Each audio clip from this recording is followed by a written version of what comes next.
Hey guys, Jonty Hikmet here. Welcome to my channel. In today's video, I wanted to speak about the different reasons why the pain relief process takes time. I think I'm going to come up with about 7 or 8 reasons. The pain relief process that I'm talking about, if you're new to my channel, it's the process that I teach, the mind-body approach, where we learn how to acknowledge and allow emotions arising for us, which will regulate the nervous system, which will help pain to subside. If you've started this approach or you're new to this approach, it's a process that takes time. It's not a quick fix. It's not take these pills and the pain's going to go away. It's something that's going to require you to go inside, to be with emotions and allow them in ways that you haven't done before. And it's something that takes time. So in this video, I'm going to speak about why. The first couple of reasons I'm going to give are going to be all about people that dabble with the process or don't actually start. It's quite obvious why that's going to take them time. But then I'm going to get into the reasons why, even when you start the process, you're consistent with it, you're doing it properly, it's still going to take time and it's meant to take time.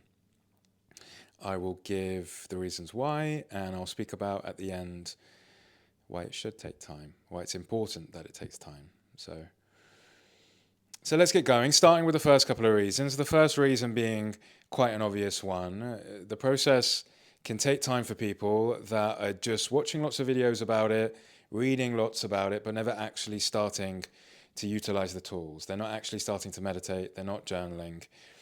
They aren't doing what's required of them to actually acknowledge and allow how they're feeling, not making the adjustments in their life that they probably need to make to regulate the nervous system. So that's a fairly obvious one to start. The process will take you a long time if you never actually get to the tools. So you need to, as soon as you can, learn how to use the tools and do them consistently. That's number one. Number two, why the process can take time is people will dabble with the tools. They'll do it consistently for a couple of weeks and then they'll stop entirely. Or they'll join communities or see a mentor for a bit and then they'll stop entirely. So obviously it's going to take time if they keep stopping and starting and stopping and starting. I know this process is difficult. I know that at certain points you're going to have what's called a healing crisis, where it's going to feel like you're back at square one. In those moments, it's going to feel like you need to give up. It's going to feel like the process isn't working for you. It doesn't matter how many times I say it in videos, people are still going to give up. The healing crisis, those moments where it's going to feel like you're back at square one, is a part of the process. The emotions that are born out of that are the emotions that you need to feel, and having someone to support you through that will help you continue and not just dabble. So that's reason number two why this process can take time, is people will dabble with the process. They won't do it consistently, even when it gets difficult. You have to continue even when it gets difficult. Having a community can really help you. Reason number three. Reason number three is that people will do the tools consistently, but they'll maybe not really be doing them properly. And this is very difficult to say. I don't want to suggest that meditating in certain ways is wrong, or journaling in certain ways is wrong. I don't want to suggest that. There's lots of different ways to meditate, lots of wonderful ways to meditate. But for the pain relief process in particular, what we're trying to learn how to do is acknowledge how we're feeling and allow it to be there. And a lot of people will use meditation just to self-soothe.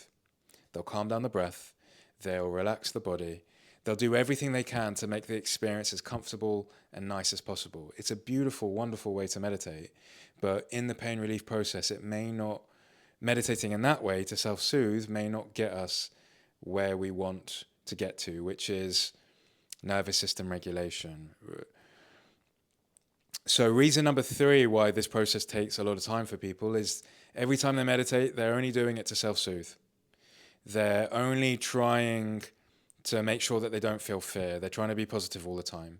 This can prolong the process because you're not actually giving the nervous system what it needs, which is learning how to let emotional energy be in the body. And it's going to feel very counterintuitive to do it. I understand why people consistently meditate to relax. I understand watching this, a lot of people that get themselves in chronic pain are people that have very busy lives. Kids, full-time job, elderly parents, they're 24/7 pressure. So by the time they sit down and meditate or do something for self-care, all they want to do is relax. They just want respite. And then I come along and I say, you need to meditate in a way where you allow yourself to feel uncomfortable. Like, I just don't have time for that. I just can't. The meditation needs to be about relaxation. It's the only moment I get to relax. So I understand why people keep meditating in that way. It's a wonderful way to meditate. Certainly, it can be a way that you still use sometimes, but for the pain relief process, if you really want to get the results, if you really want pain to subside, you need to learn how to use meditation as a way to allow how you're feeling, how to let energy and emotional energy get as big as it needs to, get as intense as it needs to. It may involve shaking, it may involve getting a lot of rage and sadness in ways that you haven't really experienced before, but that's how you get the results. That's how you regulate the nervous system and pain subsides. So reason number 3, the process can take time, is because people are doing the practices consistently, but just to self-soothe. They're not actually doing what they need to do. Reason number 4, you're doing the practices consistently. You're meditating, you're journaling, you're acknowledging and allowing how you're feeling. The process can still take time and will still take time if you're doing it, because when you go inside and attempt to allow how you're feeling, you're going to notice so much resistance to that. And your resistance is not something you need to push away or tell to go away. It's a part of you that you need to learn how to acknowledge, let it know that you understand why it's here, but begin to teach it that maybe if we let ourselves feel this anger in the body, it's not going to overwhelm us. Maybe if we let ourselves feel the anxiety in the stomach, maybe it's not going to last forever. It's not going to kill us. Maybe if we let ourselves feel the sadness, it's not going to mean that we're going to fall into a depression or despair. That takes time to consistently meditate, to teach these resistant parts of us that it's safe for us to actually allow how we're feeling. They're going to push back against it for months. And you need to learn what to do with these resistant parts of us. In my community, I have weekly meditation classes, and often what we speak about are these resistant parts of us and how to acknowledge them and what to do with them when they arise. You know, resistance can show up in lots of different ways in something like meditation. It can show up as a part of us that very obviously is saying, no, we can't let this discomfort be here. Surely we can't let this loneliness be here. Surely we can't let this shame be here or this guilt be here. It can show up in a very obvious way, resistance, or it can show up in different ways.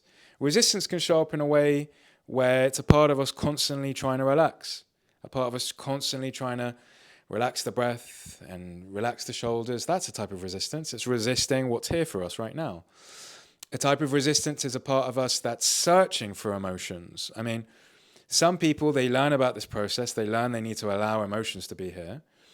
So then what they do in the meditation is they spend the whole time trying to make themselves feel angry, trying to make themselves feel afraid, trying to bring forward emotion, because they think, if I can bring forward the emotion, then I can feel it and then the pain can go away. That's a type of resistance as well, because you're trying to make yourself feel a certain way. You need to learn how to just feel exactly what's there in the moment, even if it's kind of numb or nothingness, not full of emotion. You need to learn how to feel the exact thing that's there for you in the moment. So a type of resistance is when parts of it inside are trying to will emotions forward. So this is reason number 4 why this process can take time, because you're going to go inside and every fibre of your being is going to resist being with exactly what's there for you in the moment. It's either not going to like it, or it's going to want it to feel more relaxed, or it's going to want you to feel more of an emotion, so it's going to try and will things forward or search for things. It's going to think that what you're experiencing in that moment is not what you should be experiencing. It's going to feel as if this can't be right. Surely I shouldn't feel restless. Surely I should feel more of something. Surely I shouldn't feel full of doubt and confusion. Surely I can't let this anger be here or this fear be here. It's going to take over. It takes time to really, for these parts of you, to trust, know exactly what's here in this perfect moment is perfect. This restless, doubtful, anxious energy in my body is what needs to be here. This numbness is what needs to exist. This confusion is what needs to exist. That takes time to teach these parts of us that. So that's reason number 4. It takes time, even if we're doing this consistently, to teach parts of us that what we're experiencing is what we're meant to experience. This layer of loneliness is what's meant to be here right now. That's reason number 4. I can do a whole video about this, but I'll move on. Reason number 5 is all about acknowledging that parts of us may be self-sabotaging, actually becoming pain-free. This is something that's very difficult, and watching this, you may be thinking, no, if I could be pain-free tomorrow, I would choose it. And that could be true for a lot of people. But when we start to go inside and really envision a life without pain, eventually we may be honest enough with ourselves to conclude that parts of me are maybe a bit afraid at the prospect of being pain-free. This may not apply to everyone. This may not apply to you watching this. But for a good handful of people, including myself, when I was getting over pain, the prospect of actually becoming pain-free meant that I was going to have to show up for myself in my life again. I was going to have to actually go to work. I was going to have to put myself out there in social situations again. I wasn't maybe going to get the same attention that I was getting when I had pain. I noticed that I was afraid of the prospect of being pain-free. I never thought that that was the case. So I did a whole video about self-sabotage, which is me outside with a whiteboard. Please watch it. It's on this YouTube channel. So go and watch that. And it brings me on to, this was reason number 5. Reason number 6, another type of way that we self-sabotage, is we latch onto the healing identity. We latch on, another reason why the process takes time is a lot of people become obsessed with healing. They become obsessed with being the person that's always in their healing process. It's another type of self-sabotage, and it's another reason the process takes time, because you never actually decide, you know what, I'm not in healing mode anymore. Next week, I'm just going to go and try and live my life as normal again. I'm going to do what I can to get back to that I'm not healing mode anymore. I'm going to start to try and eat the foods I wasn't eating before. I'm going to start to actually go out and be with friends again, or apply for a job again. And people get obsessed with healing, and they can do this for months, for years. I'm always going to the different retreats, and I'm always having to be in my process. And there's a time for healing. There's a time when you really need to be in the process and give time to learn how to be with your emotions and spend maybe a bit more time at home than you would otherwise. And then there's a time to get back to life. Becoming obsessed with the healing identity is something that you have to be very careful not to do. And it's another reason why community is so important, because it can help you identify if all you're doing is self-isolating and all you're doing is being in protection mode, and you're actually doing it because you're too afraid, again, of the prospect of putting yourself out there again. That was reason number 5 or reason number 6. I can't remember where I am in the reasons now. But that's another reason why the process can take time to getting back to actually being normal again, whatever that means for you. Being pain-free is because you're obsessed with the healing identity. So again, I did a whole video about self-sabotage. Please go and watch that, and try and be honest with yourself about the fact that there's parts of all of us that are doing some form of self-sabotage. So watch it with an open mind and really consider the ways you could be doing it and how you could get back to just being normal again, your version of normal again. Reason number 6 or reason number 7, I can't remember where I am right now, why this process can take time. Part of this process isn't only about acknowledging and allowing how we're feeling, it's also about considering how we're living our life and what adjustments need to be made. You know, a lot of people in this pain relief process, I speak about emotional, mental, physical, and spiritual components that need to be considered. The emotional components, it takes time to learn how to meditate and journal and be more emotionally available for ourselves. That's something that we have to learn to do. Mentally, we need to learn how to have conversations that we're putting off, to learn how to adjust our self-talk, to become a bit more resilient, to be a bit more optimistic about our life, to reconsider the fact that our mind and body could be working for us.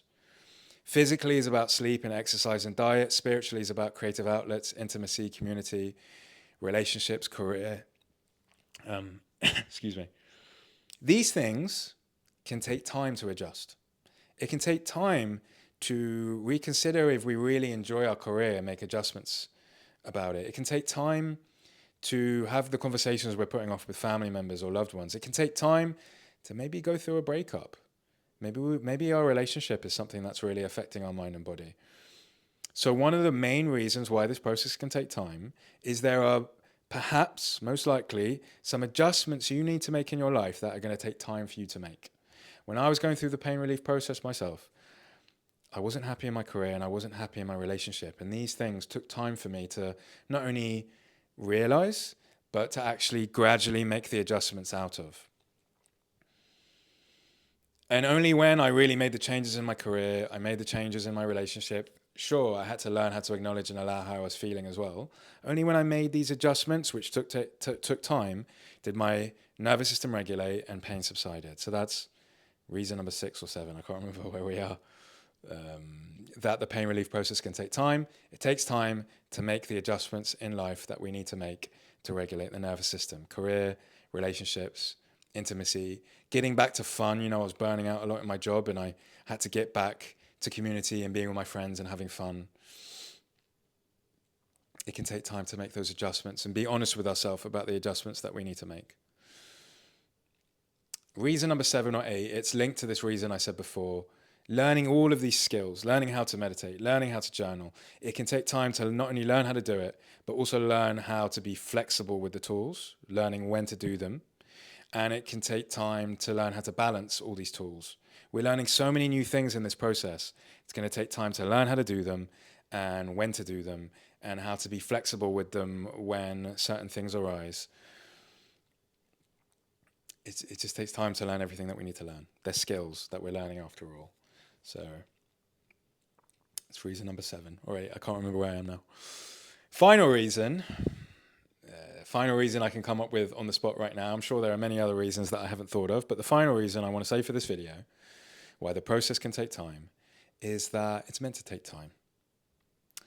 We come into this process, in the way that I teach it, thinking that all we want to do is have pain subside. And really that is a beautiful reason to get into this process. It's the most important reason to get into this process. But what we learn over time is that we're learning so much more about our mind and body. We're learning so much more about our life than we ever thought we would in just trying to get rid of pain. We've all been taught that getting rid of pain is something that should happen quickly. It's something that requires a pill, a cream, a surgery, a massage, a stretch. And then you come into this process and it starts taking time and you think that you're doing something wrong. But what you begin to realize in this process is you're learning so much more about your life. And actually your mind and body is giving you pain to teach you these things in your life. And I can't rush this process for anyone. For some people it takes a couple of weeks. For some people it needs to take months. And because they need to learn certain things along the way in this process. They need to learn that they need to make adjustments in their career, in their relationship, in their life. And they wouldn't have made these adjustments had it not been for pain. The process needs to take time because they need to finally come to these conclusions in the process that they need to make these adjustments. The pain relief process needs to take time because they need to be with the different layers of emotions that they've neglected perhaps for all of their life. I went through quite a lot of loneliness as a teenager. I was in my room a lot, feeling quite isolated, feeling like I couldn't really express myself to anyone. And at some point in my pain relief process, I re-experienced that immense loneliness, and it came up as sadness and fear. And instinctively, parts of me was trying to rescue myself from those feelings of loneliness. It was trying to make sure I went out and I was with friends, or it may make sure that I did anything to protect myself from loneliness. But what I learned in the pain relief process is no, let yourself feel the loneliness. Let yourself feel the fear. Let myself feel the sadness. Pain gave me no choice because it was like, I can't go out anywhere. I'm going to have to sit with this loneliness and learn to be with it. And what I was doing in that time of learning to be with that loneliness is I was learning to teach parts of me that were trying to rescue myself from that loneliness. It didn't need to do so anymore. I could feel this emotion. I could let it be in the body. Also, what I was doing psychologically is I was letting this teenage version of me know that he's safe to feel this way. He's still loved even if he feels this emotion. He's still loved even if he feels lonely, even if he feels ashamed, even if he feels angry or sad. He doesn't have to make sure that everyone likes him. He doesn't always have to be a perfect version of himself. I'll still love him no matter what. And the process needed to take time because I needed to sit with those emotions, those versions of me, and let those versions of me know that he's loved even in this state, even in the messiness, even out of control. I can be here for me. You don't know what you're going to learn in this process. You think it's going to be great if it's gone in a week. And I really, as many people as I've helped through this, I'm the first person to wish that the pain goes away for them in a week. But I also know deep down, if I rush it for them, I'd be doing them a disservice, because maybe they need to sit with their emotions for 3, 4, 5 months before they finally get to a place of learning, I really need to change my career. I really need to have that conversation in my relationship that I've been putting off. I really need to sit with this new layer of emotion that's coming up for me. And the nervous system has a plan for you, if you stay consistent, to offer you things in just gradual layers. And it's going to take as much time as it needs to. And if you can trust being with this process in the time that it takes, I promise you'll get there, really. It's why I set up my community. If you're watching this in my community, you know that this is what the community is for. It's here to help you in the time that it takes, the necessary time that it takes for you. It may be that you need to have pain for 3, 4, 5, 6, 7, 8 months to really make the adjustment that you need to make in your life, to finally be courageous enough to sit with that emotion or change the thing in your life that you need to change. And the community is here to hold your hand through that. I'm here to tell you you're perfect exactly where you are right now. Keep going. The community is here so that you can vent. You can vent when it gets very, very difficult. That's what the community is here for. Not only with the classes, but all the different lectures. So lastly, I want to say a bit more about why this process takes time, and not only the fact that it's going to take time to learn the things, but also after pain subsides, after you find yourself getting back to life and realizing that normal life, a lot of people have this rose-tinted glasses perception about what normal life once was. It never had any pain and it was beautiful and it was great. No, normal life is that you're going to have disharmony. You're going to have ups and downs. You're going to go through a breakup. Someone close to you is going to pass. You're going to have sometimes you're going to still get stomach aches. Sometimes you're still going to get aches in the body. It's going to have nothing to do with chronic pain. It's going to have nothing to do with the fact that you're not normal anymore. So you need to learn that normal actually is that life is going to have ups and downs. And when you go through the pain relief process, you go through it properly, you give yourself this power, you give yourself these tools to take life in your stride a bit more. So what's wonderful about the pain relief process, why it's good that it takes time, is that you're learning this very, very powerful, magical skill about how to persevere through ups and downs of life better. Because believe me, after pain subsides, life is going to throw you some other shit. Something else difficult is going to happen. And if you learn the tools in the pain relief process, you will learn how to get through difficult moments in life with a lot more ease. So that's when you begin to realize the mind and body is working for me. It gave me pain once upon a time to teach me how to get through my life with more ease, make better decisions about my needs and boundaries. You know, after my pain subsided, I was a person that no longer needed to be liked by anyone. I was a person that knew what I needed in relationships. I was a person that wasn't just doing a career because I thought I needed to anymore. I was a person that knew how to look after my emotional health and knew how to say no to people. I knew when was the time to go out with friends and when was the time to stay home.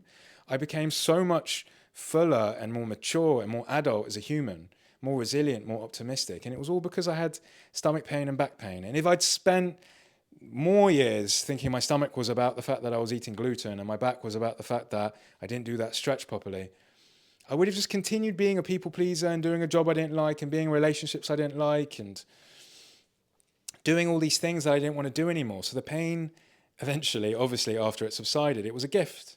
It made me go through this process and it empowered me going forward in my life to make the edits and adjustments that I needed to. Obviously, I continue to utilize the tools that I learned in the pain relief process, and hopefully anyone that gets through their pain, they continue to use these amazing tools as well, meditating in this way and journaling and having community support in the way that we have it. So that's the video. If you have any questions, anything you'd like to share about it, please ask below in the YouTube, or if you're watching this in my community, obviously ask away here as well. But thanks for watching. Hopefully see you soon.